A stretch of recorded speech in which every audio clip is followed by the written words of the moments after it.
Parliament ఎన్నికల తర్వాత BRS కనుమరుగు కావడం ఖాయమన్నారు మంత్రి ఉత్తమ్ కుమార్ రెడ్డి. జనరేటర్తో ప్రెస్ మీట్లు పెట్టుకుని కరెంటు కట్ అయిందంటూ కేసీఆర్ మాట్లాడడం సిగ్గుచేటన్నారు. ఫోన్ ట్యాపింగ్ వ్యవహారంపై కేసీఆర్, కేటీఆర్ తెలంగాణ ప్రజలకు బహిరంగ క్షమాపణ చెప్పాలని డిమాండ్ చేశారు. అసలు కరువు మొదలైంది బీఆర్ఎస్ ప్రభుత్వ హయాంలోనే అన్నారు. బీజేపీ మత రాజకీయాలు తప్ప రాష్ట్రానికి చేసిన అభివృద్ధి శూన్యమన్నారు. పార్లమెంట్ ఎన్నికల్లో కాంగ్రెస్ 13 నుంచి 14 స్థానాల్లో విజయం సాధిస్తుందన్నారు ఉత్తమ్ కుమార్ రెడ్డి. కొన్ని డ్రామాలతో కపట నాటకాలతో ఇప్పటి ప్రభుత్వాన్ని బదనాం చేసే ప్రయత్నం చేస్తున్నారు. ప్రజలు ఈ వాస్తవాలు, ఈ అంకెలు గుర్తుపెట్టుకోవాలి. ఈ ప్రభుత్వం 100% కరెంటు త్రాగునీరు విషయంలో ఇబ్బంది రాకుండా చర్యలు తీసుకుంటున్నాం. ఇరిగేషన్ మీద ఆయన ఎక్స్పర్టు, ప్లానింగ్ మీద ఆయన ఎక్స్పర్టు, పంటల మీద ఆయన ఎక్స్పర్టు. మరి ఈ భూ ప్రపంచంలో అన్ని ఎక్స్పర్ట్ కదా, అందుకోసమే కాళేశ్వరం కడితే కూలిపోయింది. ఇక ఆయన ఉచిత సలహాలు తీసుకునే పరిస్థితి మేము లేవు.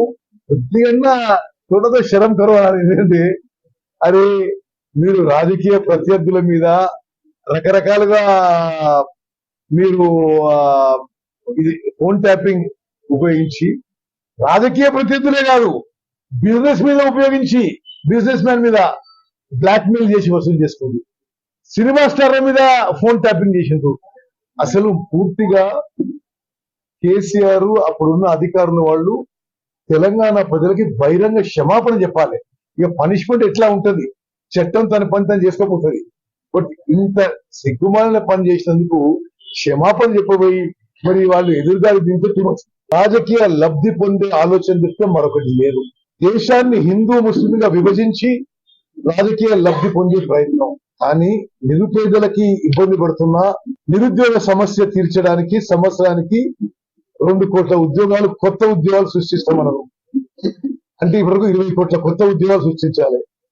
కొత్త ఉద్యోగాలు సృష్టి దీని మెరుగు. ఉన్న ఉద్యోగాలు కూడా పోయినాయి నరేంద్ర మోదీ బీజేపీ ప్రభుత్వంలో.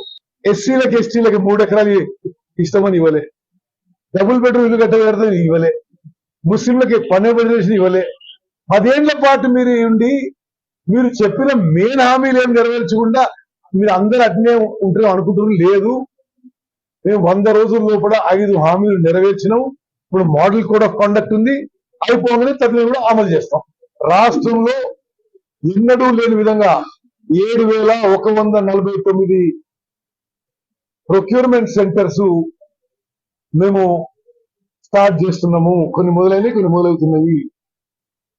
ఒక్క గింజ కూడా ఎంఎస్పి కంటే తక్కువ ధరకి కొనుగోలు చేయకుండా సిస్టమ్ తీసుకొస్తున్నాము. ఎవరైనా సరే, వ్యాపారులు కానీ, రైస్ మిల్లర్లు కానీ, ఎవరైనా సరే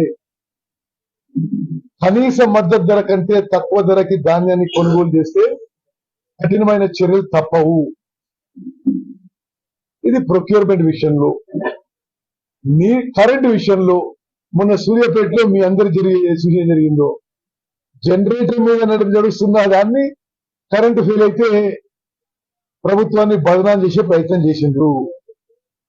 కొంత 10 ఏళ్ళు ముఖ్యమంత్రులు ఆయన ఈ స్థాయికి దిగజారొద్దని చెప్పి మేము సలహా ఇస్తున్నాం.